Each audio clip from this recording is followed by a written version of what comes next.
इंसानी स्मगलर से लेकर एफआईए के एहलकारों और अफसरों तक और फिर खुद डीजीएफआईए तक तारकीन वतन की कश्तियां डूबने के बाद हुकूमती कार्रवाइयों का दायरा वसी होता जा रहा है और साथ ही इन कार्रवाइयों पर सवाल भी उठ रहा है। पहले जून 2023 में 200 से जायद पाकिस्तानी यूनान के करीब समंदर में डूबकर हलाक हो गए। फिर सिर्फ एक माह पहले गुज़िश्ता साल दिसंबर में भी इसी तरह का एक वाक़या पेश आया था, जिसमें लीबिया से यूनान जाते हुए गैर कानूनी तारकीन वतन की कश्ती हादसे का शिकार हो गई थी और इसमें तकरीबन 40 पाकिस्तानी मारे गए थे। और फिर 16 जनवरी को मगरबी अफ्रीका के रास्ते गैर कानूनी तौर पर स्पेन जाने वाली कश्ती हादसे का शिकार हो गई थी, जिसमें 44 पाकिस्तानियों समेत 50 अफराद मारे गए थे। इन दोनों वाक़यात के बाद इदारे हरकत में आ गए थे और इंसानी स्मगलर्स के खिलाफ क्रैकडाउन शुरू हुआ। मुतादिद गिरफ्तारियां भी हुई, हत्ता कि एफआईए ने अपने 35 एहलकार भी बरतरफ कर दिए, जबकि 13 के खिलाफ मुकदमात भी दर्ज कर लिए। गुज़िश्ता रोज़ ही ये खबर भी आई कि डीजीएफआईए ने यूनान कश्ती हादसे की तहकीकात के नतीजे में एफआईए के 3 मजीद अफसरान समेत 10 एहलकारों को नौकरी से बरतरफ कर दिया है। और अब आज ये खबर आ गई है कि कश्ती हादसात और लोगों की गैर कानूनी हिजरत रोकने में नाकामी पर डीजीएफआईए को ही ओहदे से बरतरफ कर दिया गया है। डीजीएफआईए अहमद इसहाक जहांगीर को ओहदे से हटाकर ओएसडी बनाने का नोटिफिकेशन जारी कर दिया गया है और जियो न्यूज़ के ज़राए के मुताबिक वज़ारत दाखिला ने डीजीएफआईए की बरतरफी के लिए वज़ीर आज़म को समरी भिजवाई थी, जिस पर वज़ीर आज़म शहबाज शरीफ ने डीजीएफआईए को ओहदे से हटाने की मंजूरी दे दी। ज़राए का कहना है कि डीजीएफआईए को कश्ती हादसात पर सुस्त तहकीकात की वजह से ओहदे से हटाया गया है। वज़ीर आज़म के अहकामात के मुताबिक कश्ती हादसात पर तहकीकात तेज़ी से नहीं की गई। बड़े पैमाने पर गैर कानूनी हिजरत की रोकथाम न होना भी डीजीएफआईए की बरतरफी की वजह बनी है। इससे पहले गुज़िश्ता रोज़ तर्जुमान एफआईए ने बताया था कि यूनान कश्ती हादसे में मुलविस एक इंस्पेक्टर, 2 सब इंस्पेक्टर्स, 2 हेड कांस्टेबल्स और 8 कांस्टेबल्स नौकरी से बर्खास्त कर दिए गए हैं, जबकि डीजीएफआईए ने 3 कांस्टेबल्स की तरक्की रोकने के अहकामात भी दिए हैं। सज़ा पाने वाले एहलकार फैसलाबाद एयरपोर्ट पर तैनात थे। इससे कुछ दिन पहले एफआईए की इंक्वायरी रिपोर्ट में ये हक़ाइक़ भी सामने आए थे कि यूनान कश्ती हादसे के मुतासरा नौजवानों को फैसलाबाद एयरपोर्ट पर ना रोकने के लिए एफआईए के 18 एहलकारों ने पैसों के एवज़ ताउन किया था। इस हवाले से एफआईए के 18 एहलकारों के इंसानी स्मगलरों से राब्तों का इंकिशाफ हुआ था, जिन्हें मुकदमा दर्ज करके गिरफ्तार कर लिया गया था। इंक्वायरी रिपोर्ट के मुताबिक एयरपोर्ट पर तैनात अमले ने इंसानी स्मगलरों से ताउन करने के बदले पैसे लिए थे और कांस्टेबल मोहम्मद शहजाद के जरिए इंसानी स्मगलरों से डील की थी।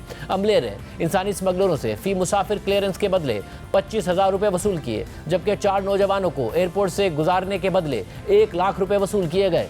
दूसरी तरफ कश्तियों के जरिए यूरोप जाने की कोशिश में इंसानी स्मगलिंग का निशाना बनने वाले पाकिस्तानियों की कहानियां भी सामने आ रही हैं और ये वाज़ेह हो रहा है कि पैसे वाले अफराद इसका निशाना बन रहे हैं। अल जज़ीरा के लिए आबिद हुसैन की रिपोर्ट के मुताबिक रिहान असलम का ख़ानदान ट्रांसपोर्ट और गाड़ियां किराए पर देने का कारोबार करता है और ग्रोसरी स्टोर चलाता है।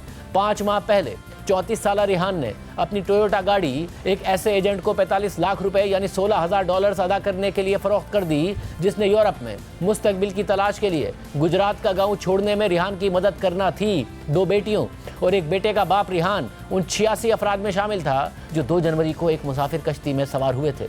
13 दिन से ज़्यादा समंदर में फंसी हुई कश्ती को बिलाखिर मराकश के हुक्काम ने बचा लिया था, लेकिन उसमें सिर्फ 36 अफराद जिंदा बच सके थे। मरने वालों में रिहान भी शामिल था। रिहान के बड़े भाई इकराम असलम ने अल जज़ीरा को बताया कि वो किसी न किसी तरह यूरोप जाना चाहता था, ये उसका ख्वाब था और उसने हमें कहा कि उसकी राह में कोई रुकावट न डालें। अल जज़ीरा की रिपोर्ट के मुताबिक ये सानेहा अपने पीछे कई सवाल छोड़ गया है, यानी कश्ती पर सवार लोग कैसे मौत का शिकार हुए, वो मगरबी अफ्रीका से यूरोप का सफ़र क्यों कर रहे थे, जो कि पाकिस्तानी तारिकीन वतन के लिए एक गैर मुतवक्के और नया रास्ता है। और रिहान जैसे लोग माली तौर पर मुस्तहकम ख़ानदानों से ताल्लुक़ रखने के बावजूद यूरोप जाने के लिए अपनी जान को ख़तरे में क्यों डाल रहे थे। मुतासरीन के अहले खाना का दावा है कि उनके प्यारों को जहाज़ पर से नीचे फेंकने से पहले मारा पीटा गया और तशद्दुद का निशाना बनाया गया। 49 साला इकराम असलम के मुताबिक उनके गाँव के जिंदा बच जाने वालों ने बताया कि एक और कश्ती पर सवार बहरी कज़ाकों ने उन पर हमला कर दिया, उनका सामान चुरा लिया और कुछ लोगों को समंदर में फेंकने से पहले मुसाफिरों पर हथौड़ों से तशद्दुद किया। इकराम असलम के मुताबिक जिंदा बच जाने वाले कुछ लड़कों ने बताया कि किस तरह कज़ाकों ने 1 हफ्ते तक उनकी कश्ती पर बार बार हमला किया, लोगों को तशद्दुद का निशाना बनाया और जहाज से नीचे फेंक दिया। इसी तरह की बात गुजरात के करीब एक गांव से ताल्लुक़ रखने वाले ताजिर चौधरी हसन ने भी बताई, जिन्होंने अपने 2 भतीजों आतिफ शहजाद और सुफियान अली को खो दिया है। दोनों ने एजेंटों को 35 लाख रुपए यानी $12,500 अदा किए थे। चौधरी एहसन के मुताबिक उन लड़कों ने पैसे इकट्ठे करने के लिए अपनी ज़मीन बेच दी थी और गुज़िश्ता अगस्त में गांव से चले गए थे, लेकिन मैं कभी सोच भी नहीं सकता था कि उनके साथ ऐसा सलूक होगा। उन पर जिस्मानी तशद्दुद किया गया और पानी में फेंक दिया गया। रिहान फैसलाबाद से दुबई गया, फिर इथोपिया के शहर अदीस अबाबा और फिर सेनेगाल के शहर डाकार पहुंचा। डाकार से एजेंट रिहान और दीगर लोगों को अपने ग्रुप में बजरिया सड़क बहरे ओकेयानूस के साहिल के साथ शुमाल में ले गया। रिहान को एजेंट या उसके साथियों की जानिब से बदसलूकी का सामना नहीं करना पड़ा और वो अक्सर अपने घर वालों से फ़ोन पर बात भी करता था। मौत तक रिहान का सफ़र उससे बेहतर लगता था, जो इस तरह के सफ़र करने वाले बहुत से गैर कानूनी मुहाजिरीन को बर्दाश्त करना पड़ा था।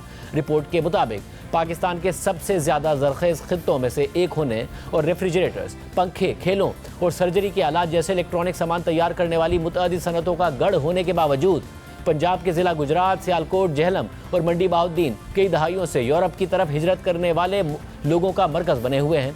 यूरोपीय यूनियन की सरहदी और कोस्ट गार्ड एजेंसी फ्रंटेक्स के मुताबिक 2009 से जब से एजेंसी ने तारिकीन वतन के यूरोपीय यूनियन में दाखिल होने का रिकॉर्ड रखना शुरू किया है, तब से अब तक पाकिस्तान से तकरीबन 1.5 लाख गैर कानूनी तारिकीन वतन ज़मीनी और समंदरी रास्ते इस्तेमाल करके यूरोप पहुंचे थे।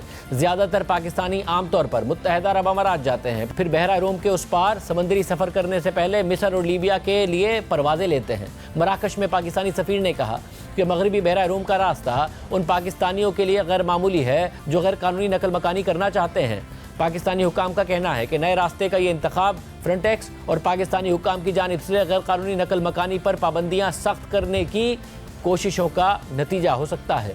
मजमूई तौर पर अक़वाम मुत्तहिदा के हाई कमिश्नर बराए मुहाजिरीन के मुताबिक 2024 में तकरीबन 2 लाख अफराद बहरा रोम के मुख्तलिफ रास्तों से यूरोप पहुँचे, जबकि कम अज़ कम 2,824 को मुर्दा या लापता अफराद करार दिया गया। फ्रंटेक्स ने 2024 में यूरोपीय यूनियन में गैर कानूनी दाखिले में 38% कमी रिपोर्ट की, जो कि 2021 के बाद सबसे कम शरह है। फ्रंटेक्स के आदाद शुमार से पता चलता है कि 2023 में 10,000 पाकिस्तानियों ने यूरोप का रुख किया और अगले साल ये तादाद निस्फ रह गई, जब तकरीबन 5,000 पाकिस्तानी ज़मीन या समंदरी रास्तों से गैर कानूनी तरीक़ों से यूरोप में दाखिल हुए। पाकिस्तानी हुकाम का कहना है कि जून 2023 में कश्ती डूबने के बाद से उन्होंने इंसानी स्मगलिंग के नेटवर्क्स को रोकने के लिए अपनी स्क्रीनिंग को बढ़ाया और बेहतर किया है, लेकिन स्मगलरों ने जवाब में नए रास्ते तलाश कर लिए हैं। FIA के अफसर मुनीर मसूद ने अल जज़ीरा को बताया कि ये बिल्ली और चूहे का खेल है, क्योंकि हम स्मगलिंग के नेटवर्क का सुराग लगाते रहते हैं और वो लोगों को राग़िब करने के लिए मुख्तलिफ नए रास्ते तलाश करते रहते हैं। रिपोर्ट के मुताबिक 2003 में खुद इकराम असलम ने भी ज़मीनी रास्ते से यूनान जाने के लिए एक ख़तरनाक सफ़र की कोशिश की थी। गुजरात से 50 से 80 अफराद के एक ग्रुप के साथ वो बलूचिस्तान पहुँचे, जहाँ से स्मगलरों ने उनकी मदद की और वो सरहद पार करके ईरान में दाखिल हो गए। इकराम असलम ने बताया कि हम महीनों तक पैदल चलते रहे और जब हम सुस्त पड़ते तो स्मगलर हमें जान से मारने की धमकी देते या कभी मारपीट भी करते थे। तकरीबन 2 माह पैदल चलते और छुपने के बाद जब ये ग्रुप बिलाखिर तुर्की की सरहद पर पहुंचा तो इकराम असलम ने हार मान ली और घर वापस आने का फैसला किया। इकराम असलम के मुताबिक मैंने उनसे सिर्फ ये कहा कि मैं मजीद नहीं चल सकता। मैंने उन्हें अपने पैरों के छाले दिखाए और उनसे गुजारिश की कि मुझे जाने दें। ये एक मौजज़ा है कि मैं इस आजमाइश से बचकर आ गया। 5 भाइयों में से एक इकराम असलम ने कहा कि वो माली तौर पर मुस्तहकम हैं। सारे भाई अब 10 से 15 गाड़ियों के साथ गाड़ियां किराए पर देने का कामयाब कारोबार चला रहे हैं। उनके पास ज़रई ज़मीन का एक छोटा सा टुकड़ा भी है। इकराम असलम ने कहा कि हमारा ख़ानदान खुशहाल था। रिहान ने कारोबार में मेरी मदद की, लेकिन कई बार कनाडा या बरतानिया का वीज़ा हासिल करने में नाकाम होने के बाद उसने ख़तरा मोल लेने का फैसला किया। FIA एहलकार ने निशानदही की कि जहां मुआशी वजूहात लोगों को इस तरह के ख़तरनाक सफ़र करने पर मजबूर करने में अपना किरदार अदा करती हैं, तो वहीं एक समाजी पहलू भी है। वो लोग जो माली तौर पर मुस्तहकम हैं, वो भी अपने पड़ोसियों, दोस्तों और रिश्तेदारों को देखते हैं जो यूरोप पहुँच गए हैं। इकराम असलम ने वजाहत की कि दौलत की लालच और बेहतर मौक़े की उम्मीद ने लोगों को जानलेवा ख़तरात मोल लेने पर मजबूर किया है। चौधरी एहसन ने भी बताया कि उनके भतीजे दुबई में एक कंस्ट्रक्शन कंपनी में काम करते थे और दोनों यूरोप पहुंचने का रास्ता तलाश करना चाहते थे। चौधरी एहसन के मुताबिक उन्होंने हमारे कुछ साथी देहातियों के तर्ज ज़िंदगी को देखा जो अपने बच्चों को यूरोप भेजने में कामयाब हुए और इससे उनकी समाजी हैसियत बदल गई थी, लिहाजा वो दोनों भी अपनी किस्मत आजमाना चाहते थे।